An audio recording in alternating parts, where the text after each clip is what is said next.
The object of meditation, even though it's a powerful meditative tool, but it's also a tool that transforms a person in a very rapid manner, and it also brings in new levels of understanding, new levels of insight, of perceiving your life, perceiving how it is unfolding. However, like everything else, when it becomes just a tool instead of a transformative essential part of your living, just like getting up in the morning and whether you drink coffee or you want to do a walk outside your house as a routine, when it's removed from the vast world that it opens you and the world that you live in up to, and just is done mechanically, it can, like everything else, it can become just like anything else, it becomes, or helps the person to become jaded. It's become routine. Whether you're on a beginner, elementary level, or whether you're intermediate or even advanced, we still have to check in with ourselves, with metta, because there's some subtle layers of it that are holding our hand or trying to persuade us to go into them on a daily basis, moment to moment basis. So this is in connection to what you were saying about sometimes even metta or practitioners, or even those who claim to teach it for decades in some cases, about your impressions that when you look at them or are around them, you don't feel metta. You don't feel that joyful, loving kindness permeating, or that stillness around them, that soft stillness.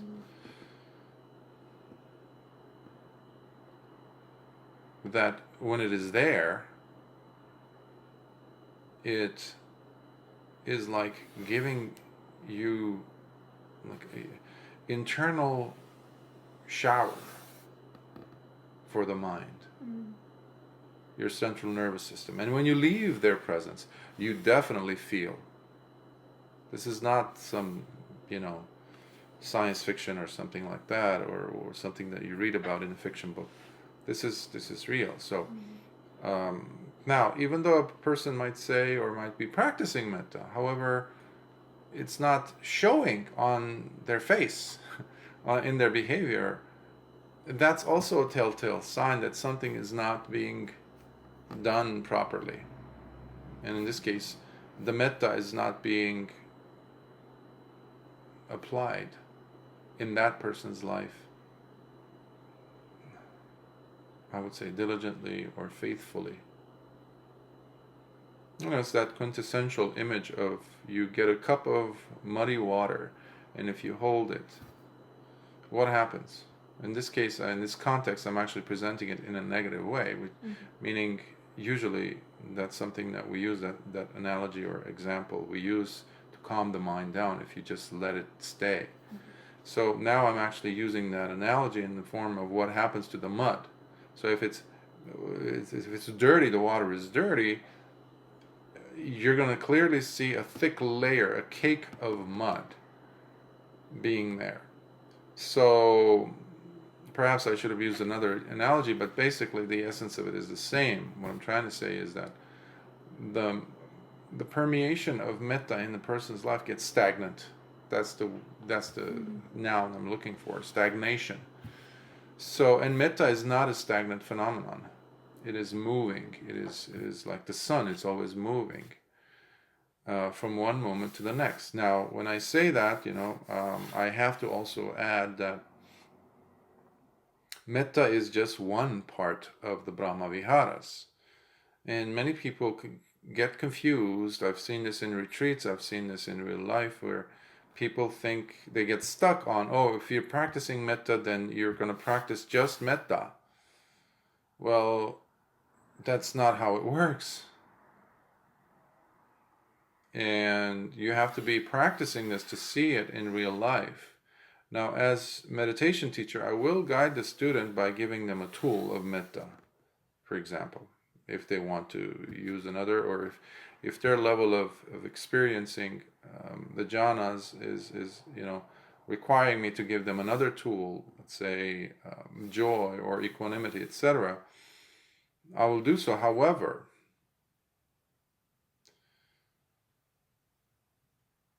they fuse in to each other. They're like loving siblings to one another, the Brahmaviharas. And they come in and it's almost like a dance. And they can switch depending on, this is an advanced level, obviously. But you do not do anything. And so what I'm saying is, basically, what I'm trying to say is, the practitioner, if they're faithfully practicing, it can easily switch between metta all of a sudden into mudita, which is joy, or back into karuna, which is the compassionate aspect of the Brahmaviharas, or suddenly, out of nowhere, the person is as if at the bottom of the ocean.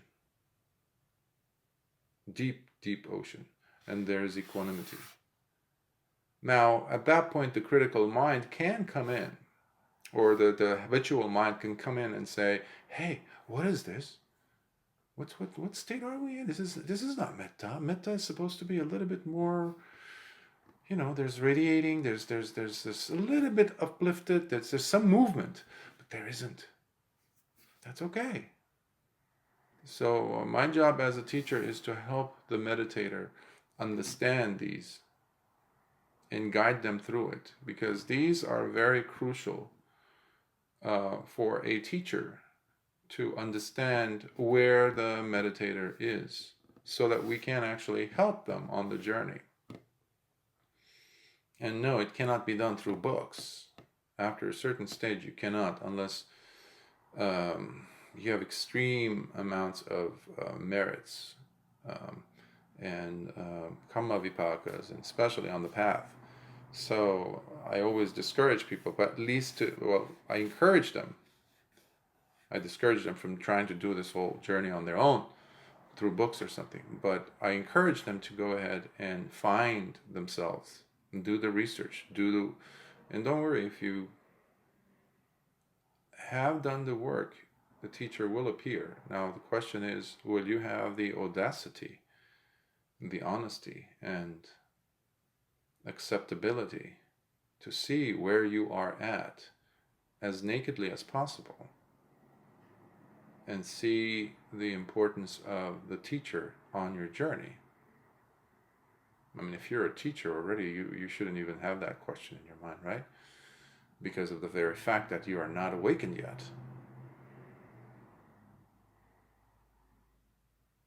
So the teacher's presence is necessary, because the teacher is the one who will point the finger at you and say, you're not smiling, what's up? You're claiming to be, relaxed step on the meditation path, and then you're not relaxed. So I have seen people who practice metta, I have seen who even try to teach it. They frown, they get angry easily, they get irritated easy. Both students and teachers, obviously, but my point is to remember the most basic elements of the practice, and that is to just take it lightly and just have fun with it. And even if you're in your, 50s, 60s, 70s, 80s, or whatever, remember that aspect of being like a child on the path. See, the further away we get from feeling like children, the more lines we have in, I was going to say on our forehead, but actually my intuition's saying lines on our hearts, because it becomes dry. It becomes like the dry and scorched ground of a Mojave desert that hasn't seen the rain for decades. So Metta is refreshing and playful. It's kind, it's generous, which allows the other siblings of the Brahmaviharas to come in. See, if you're not playful, if you're not relaxed, then you will be locked inside the walls that you've constructed for yourself. So one of the biggest problems of a person living in the 21st century, I'm not even going to say in the West or in America or United States or Europe, but I think in general in the world today, because everything is like, happening everywhere, we are stuck in our world. And when we go on retreats or try to do meditation practice, we're still stuck in our world. There's a very thick layer of me-ness. Me, myself, this is mine. Objectified borders of separation between ourselves and the other person. So what I was saying about the playfulness aspect of metta, which has to be there. Metta is not just may I be happy, may I be happy, may you be happy, may you be happy. It's like pushing,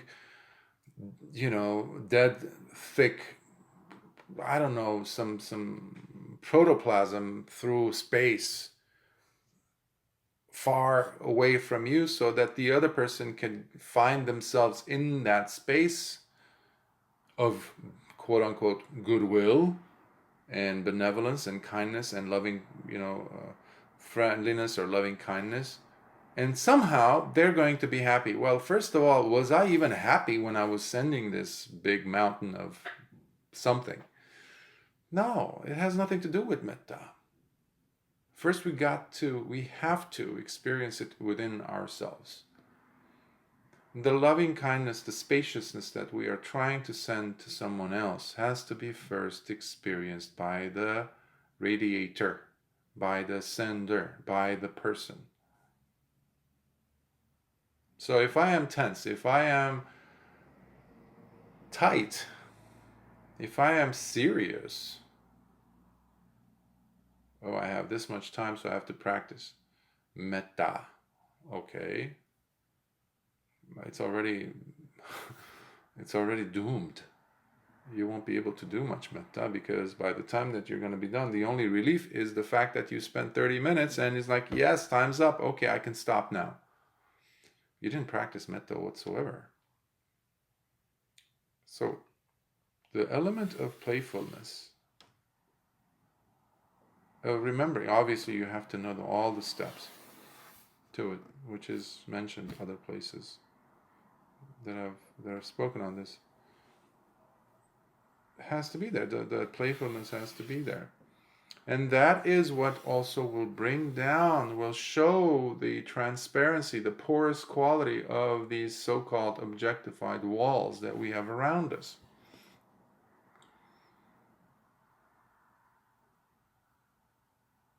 I mean, some of the most egocentric, stuck up, and thick-walled individuals that I have seen in my life did not come from the world of business. I haven't seen the most egocentric individuals in the field of entertainment, whatever. I've seen them in these so-called spiritual or religious practitioner, meditator, you name it, circles. Because that's where it is, it reveals itself. If you have the eyes to see it and the mind to kindly and respectfully question it, instead of blindly accepting it. Oh, this is another form of spirituality, or yes. No, we have to keep our cognition, we have to keep our common sense, even when we are around other meditators, and especially with teachers. So scrutinizing is a good quality, at least, and not in a being critical way, but just to seeing things. And if you have questions, you need to bring it up to the teacher, but not go around gossiping about it, not go around and talking in order to separate the Sangha or something, because that is unacceptable. But to address these concerns that you are seeing within the characters, or even if it's something like you mentioned, okay, I'm wondering why is it that this person is not smiling, and even though they're supposed to be doing metta, could you help me understand this better? So that's a question that's completely legitimate, and a teacher, that's an invitation for the teacher to actually comment on that or address the question, because it's a serious concern. I see it as a serious concern. So the playfulness, going back to the metta and the playfulness aspect, is the thing which tears down the wall that we have constructed. That's the thing which keeps the air stagnant. It's like isolated. It's like Alcatraz of oneself, for oneself, by oneself. Nobody else. And it's an island. And we all know that no man is an island on themselves. That's an English phrase, but it's so true here. And metta is the ambassador, is the bridge that connects us all. Now, metta, not because of metta, but metta has that playfulness, has intelligence, has wisdom in it, has a tremendous practicality and pragmatic attitude within it. And just because of that, all of a sudden you might find yourself giving of yourself so freely, whether financially or from your time, from your experience, wisdom, etc., to someone else. It's like water that goes from an upper level, higher level, to slope down and fill up any low point in its circumference, in its area, where gravity keeps pulling it into. Energy moves from a higher order to a lower order. Yes, we know that. But in this case, metta is like air that you take in and out from your lungs. We breathe in only when there is one between two worlds, right? So you have the lungs and then you have the outside world. When there is a vacuous space compared to a pressurized space, there is that moment when all of a sudden the doors open and that vacuous space is no longer vacuous, and the pressurized, where there's a saturation, where is a tremendous amount of something, which in this case is the air molecules, they will surely rush into your lungs. And now the lung is full capacity, filled up with air. It's now condensed. It's saturated with molecules of air and CO2, etc. And now the outside world is less condensed, less saturated. So there is a higher concentration in the lungs and low concentration in the world around you. And that's why you exhale. So you see there's this dance that's happening. And it's very similar, and that keeps us very porous in life. Thanks to your nostrils, your mouth, your skin pores, etc. But when you're looking at metta practice, that's when and you're doing it correctly under the supervision of a qualified teacher, and you are following the steps that they're showing you, you see how the porosity of the walls become more and more and more obvious until there's no more walls between you and other people. And then metta all of a sudden is enveloped, is taken over as if by Karuna, by compassion. And then there's joy coming up. And suddenly you're nothing but love, nothing but loving kindness, benevolence in your heart. And then suddenly there's just stillness. There's a lot of commotion happening around you, this and that, things you have to do, but there is a superb level of equanimity. And guess what? You're doing all the Brahmaviharas. You're actually not doing anything. You're allowing the metta to. It's the doorway, and that is why the Buddha said that if you practice metta, like you were mentioning in the suttas, and the person, even with the single first jhana, they pretty much have walked through the gates of the possibility for the assurance of Nibbana. Now, is that guaranteeing that the person is going to be enlightened? It all depends on the person's efforts and how they want to proceed. But are they on the path?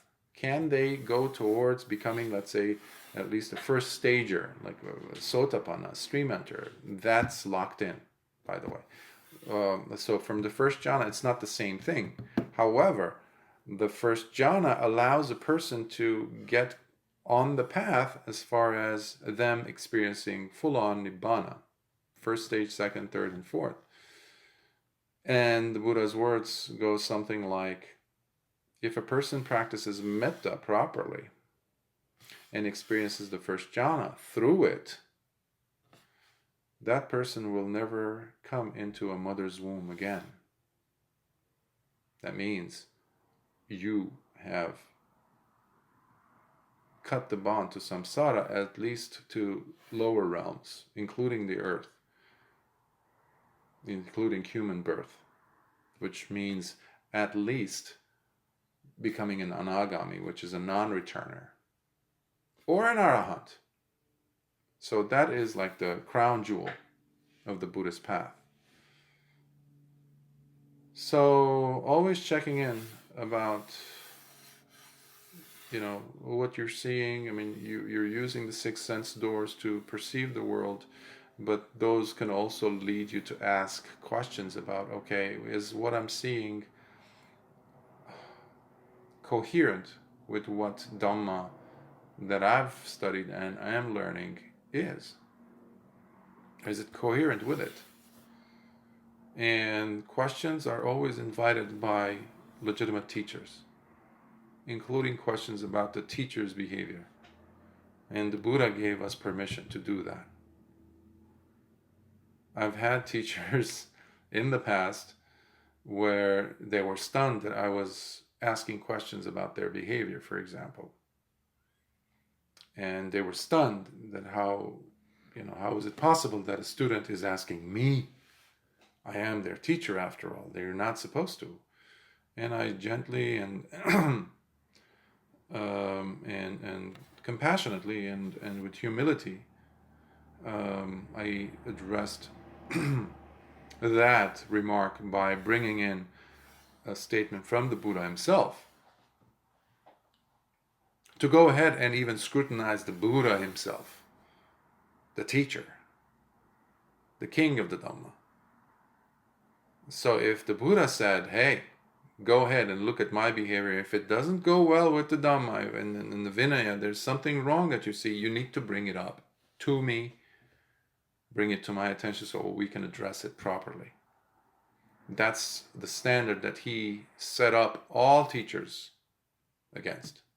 So we have to live according to that standard. I mean, obviously it's the Buddha, so you have higher standards, but at least there is a decorum, a protocol that all teachers need to be abiding by.